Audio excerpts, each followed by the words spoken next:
Can you listen to Spotify offline? Now that is what I'm going to be covering in this video, so let's just get straight into it. So the short answer is yes, you can listen to Spotify offline, but the one thing you need to have in order to do that is a premium account. That is because when you're on Spotify free and you're playing music, Spotify needs to show you ads, and if you're offline, they can't serve you any ads.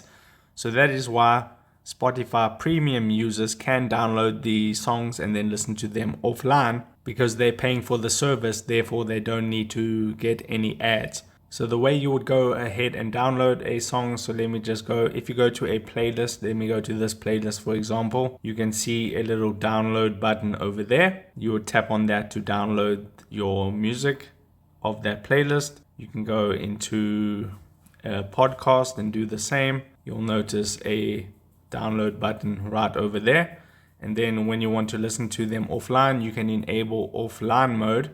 So if you go to the settings cog at the top right hand corner and then you scroll down a bit, you'll notice you see offline mode, which is right here. Now for me it's grayed out for some reason, but you would toggle the offline mode on and then you would be able to listen to all your music that you've downloaded offline. So if this video helped you out, don't forget to like this video and subscribe down below, and I'll see you in the next video. Take care.